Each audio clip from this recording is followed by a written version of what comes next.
shir jaraa'id oo ay si wada jir ah u qabteen taliyaha ciidanka booliiska ee dowladda Puntland Zariye Guto Cabdi Xasan Xuseen iyo sidoo kale gudoomiyaha gobolka Mudug Cabdiladiif Muuse Nuuriyare taliyaha ciidanka Marineska ee Puntland gaashaanle sare Cabdiraxmaan Maxamed Jaamac iyo duqa degmada Gaalkacyo Saahid Maxamuud Cali ayaa waxa ay kaga hadleen howlgallada kala duwan ee ciidamada Puntland ay ka wadaan magaalada Gaalkacyo kuwaasi oo lagu la dagaalamayo dhammaanba cid kasta oo ka soo horjeeda amniga xasiloonida iyo sidoo kale daroogada intaba lagu la diriraayo waxa ay sheegeen in ciidamadu ay howlgalladan ka sameyn doonaan guri kasta iyo goob kasta oo ay loo baahdo waxayna sheegeen cid kasta oo hub haysata inay gurigeeda ku haysato dii kalena cid kasta oo hub la dhexmadha magaalada tan tilaabo laga qaadi doono sidoo kale waxa ay sheegeen in daroogada ay ciidamadu fasax u haystaan inay goob kasta iyo goor kasta la diriraan kanjiraayid ayaa waxay mas'uuliyiintan dadweynaha gobolka Mudug gaar ahaan magaalada Gaalkacyo iyo guud ahaanba gobolka ay ka codsadeen in lala shaqeeyo hay'adaha ammaanka duqa degmada Gaalkacyo Saahid Maxamuud Cali iyo gudoomiyaha gobolka Mudug Cabdiladiif Muuse Nuuriyare ayaa waxa hadaladoodii kamid ahaa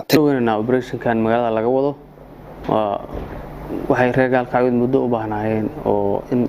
nala ka nadiifiyo tuugada iyo khamriilayaasha iyo dadka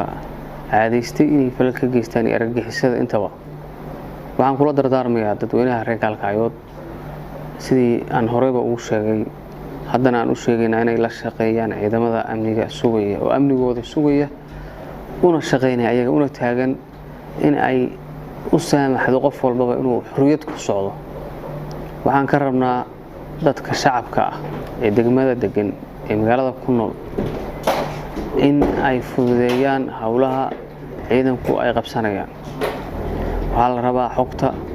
in loo gudbiyo laamaha gudoomiyaashoodu ay u soo gudbiyaan gudoomiyaha xaafadda amar bay haystaan waa loo diray oo shaqeynayaan waxaan rabnaa inay wixii xoga shacabku ay la wadaagaan meesha saxda ay leedahay gudoomiyaha laamayaasha iyo gudoomiyaha xaafadda iyo qof walbaba khamri iyo khamrayste iyo burcad iyo mobile furte iyo isbaaroole iyo wixii la arko oo lagu tuhmado qofkii la tumaha la soo sheego hadduu wixii ku cadiyayna sharciga la marinaya haddaysan ku cadayna waa la sii daynaya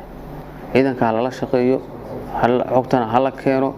qof walba iska daa xaafadaada gurigaaga nadiifso guriga adigu aad degan tahay haddii aad ku ogtahay waxa amni darada ka shaqeeya ama dariskaaga ay tahay nadiifso waxaan rabnaa inaan dadka reer Gaalkacyo ama reer Mudug aan u sheegno howlgalkii waa bilowday howlgalku wuxuu lid ku yahay wax alla wixii xumaan ahaa oo ay ugu horeeyaan argagixisada dadka laysa oo qarxisa iyo branchiyaasha argagixisada oo ay ka yihiin khamrada kuwa dhiga dadka daasha khamrada ajansi u yihiin oo u joogaan dadka isticmaalaan waa dadka khamrada cabba iyo wax alla wixii faldamiyad wadanka geysan jiro dhan ayaa howlgalku wuxuu u yahay howlgalkan ku socda waxaana looga galeeyahay dadka nadiifta ah oo sharafta leh oo wadanka degan oo gobolka Mudug degan inay nabad iyo nolol ku noolaadaan oo ay sharaf helaan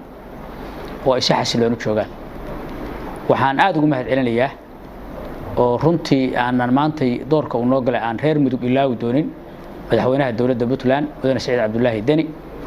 oo dowladdii oo guuraysa isugu keenay magaalada Gaalkacyo waxa socda waxa la rabaa qof waliba uu gacanta wanaagsan qabto oo aan qofna uusan ka harin howlgalka ciidamada qofna uusan ciidamada howlgalkooda dhibsan guriyaha waa la galayaa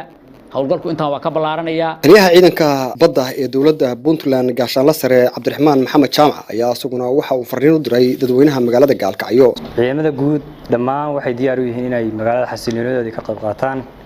inay dambiilayaasha soo qabtaan in ay dadka dhibaatada ku haya magaalada ay wax ka qabtaan ciidamada maadaama mas'uul ka nahay ciidamada hogaaminayno haddii shacabka dhib ka soo gaarto mas'uuliyadda anaga qaadana laakiin waxa la rabaa shacabku inuu diyaar garoobo inuu la shaqeeyo dawladda inuu la shaqeeyo ciidamada 24 saac inaan diyaar wada noqono sida hadda ay muuqata oo 48 saac oo ciidanku shaqeynayay wixii la qabtay performance-kii soo baxay uu cad yahay insha Allah waxaan rajeynayaa waqtiga soo socda in hawshaas ay ka sifiinaato sidoo kale taliyaha ciidanka booliiska ee dowladda Puntland Zariye Guto Cabdi Xasan Xuseen ayaa waxa uu sheegay in howlgallada ay ciidamada Puntland ka wadaan magaalada Gaalkacyo uu yahay mid lagu sugayo amniga xasiloonida laguna dirirayo cid kasta oo wax u dhimaysa amniga iyo xasiloonida isla markaana lala dirirayo daroogada iyo wixii la halmaala taliyaha oo ka hadlay howlgallada kala duwan ee ciidamadu ay sameeyeen ayaa waxa hadaladiisa kamid ahaa waxaan halkaan saaka isugu yeeray inaan war saxaafadeed ka qabanno saxafiyeedka ugu horeyn runtii waxaan rabaa inaan si gaar ah ugu mahadceliyo mujtamaca iyo bulshada ku nool guud ahaan gobolka Mudug gaar ahaan magaalada Gaalkacyo runtii sidii habsamada leh dawladnimada leh wadaniyada leh ay ula shaqeeyeen hay'adaha amniga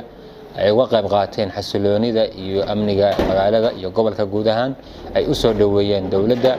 waxaan rabaa mahaddaas inaan si gaar ah bulshada ugu celiyo runtii iyaga la'aantood nooma aysan suurtageleen shaqada aanu runtii qabanay ama aan mujtamac u hayno aad iyo aad baan rabaa inaan runtii uga mahadceliyo taas mahadcelinta markii aan halka uga gudbo runtii ciidamadu saa warkeeda haysaanba waxay bilaabeen howlgal markay taariikhdu ahayd 9kii bishan aynu ku jiray bisha 8aad ama August 2020ka howlgalkaas oo dhacay aroornimadii ay soo galeysay maalintii Axadda howlgalkaas wuxuu ku jihaysnaa sidaad ogtihiinba magaalada qayb ka mid ah xerada la dhihi jiray Kabista oo muddo dhowr sano ah ay kooxo runtii dambiilayaal ay u haysteen afduub taasoo iyagoo ku hayay mujtamaca degan magaaladan dhib tira badan oo ay geysteen falal amniga liddi ku ah oo ay ka mid yihiin dilal ay ka mid yihiin khamro waaridaad ay ka mid yihiin amni xumo oo ay ka mid yihiin rasaas dhacda ciidankaas Ilaahay mahadiis howlgalkaas loo qorsheeyay buu u fulay si guulna buu ku dhamaaday goobtii gacanta lagu dhigay runtii howlgalkaasi saad ogtihiin maanta iyo xalay iyo berri iyo maalmaha waa socon doona magaalada waxaanu bartilmaameed noo ah dhammaan nabadiidka oo ay ugu horeeyaan kooxaha al-shabaab iyo inta maarta la halmaasha ay ku dhuuntaan oo ay ka mid yihiin kooxaha daraagiska oo ay khamrada iyo maandooriyaha dhamaantii ay ku jiraan kooxaha dambiilayaasha ee falalka gobolkan hore ugu geystay oo aan gacan ku soo dhigi doono iyo dhammaan wixii amniga iyo xasiloonida lidka ku ah howlgalkaasi waxaan rabnaa sida aynu u socdo bulshaduna runtii ay u ogaato ayna u soo dhaweyso ay ula shaqeyso sidii ay hore ula shaqeeyay kulanka mudanayaasha golaha shacabka ee baarlamaanka jamhuuriyadda federaalk ee Soomaaliya oo shir gudoominayay gudoomiyaha golaha shacabka mudane Maxamed Mursal Sheekh Cabdiraxmaan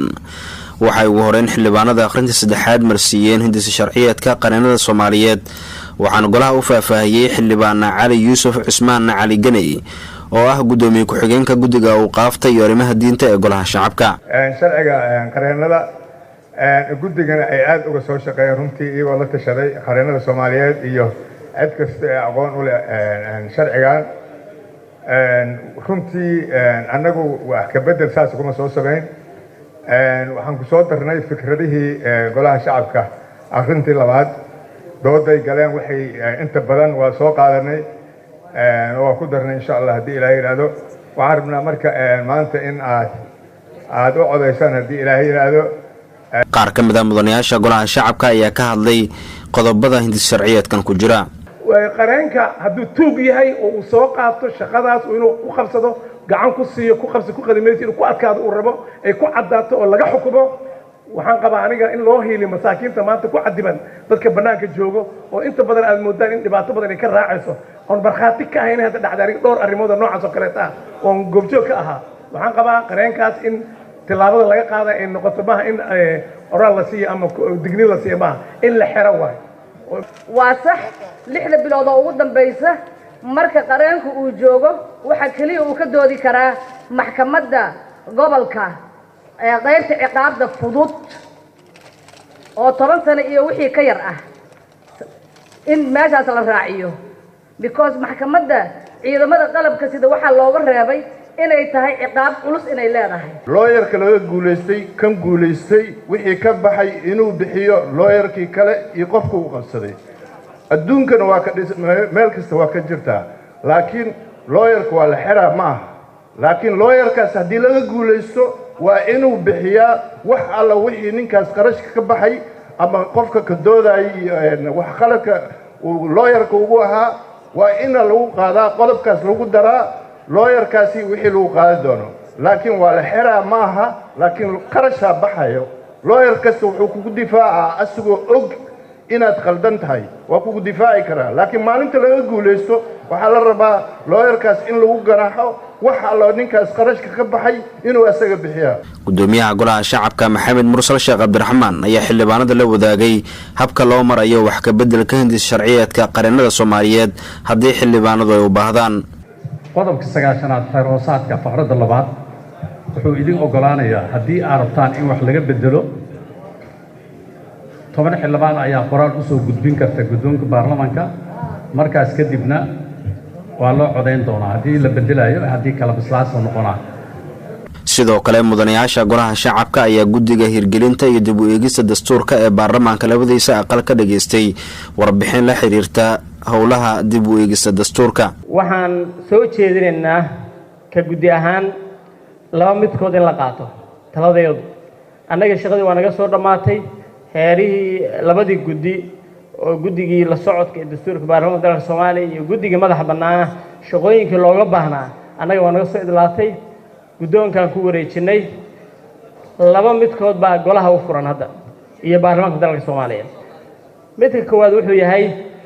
sidii baarlamaanka sagaalaad inay gacmaha ka taagaan oo yiraahdaan waxaan wareejinaynaa baarlamaanka 11aad oo golahana yiraahdo shaqadii la qabtay waa wareejinaynaa baarlamaanka 11aad waa wareejinaynaa. tan labaad waxay tahay madaxda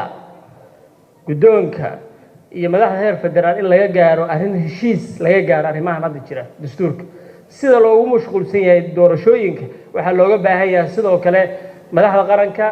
iyo sidoo kale guddoonka iyo golayaasha waxaa looga baahan yahay sidoo kale in arrintan la dedejiyo oo la sameeyo. qaar ka mid ah xubnaha guddigan ayaa ka hadlay howsha dib u eegista dastuurka iyo meesha ay marayaan howlaha dib u eegista. gudoomiyaha golaha shacabka ee baarlamaanka Soomaaliya mudane Maxamed Mursal Sheekh Cabdiraxmaan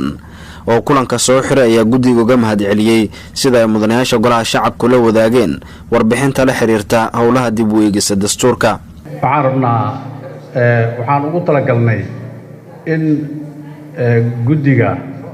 la socodka dib u eegista iyo hirgelinta dastuurka ee baarlamaanka Jamhuuriyadda Federaalka Soomaaliya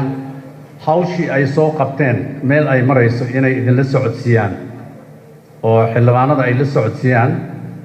iyo shacabka Soomaaliyeed inay halkan ka daawadaan ayagana geedi socodka dib u eegista dastuurka meesha uu marayo. warbixintu waa dhageysateen waxaa la idin qiibiyey dastuurkii oo qodobadii laga soo bedelay waa haysataan. kaliya waxaa noo haray inaan u mahadcelino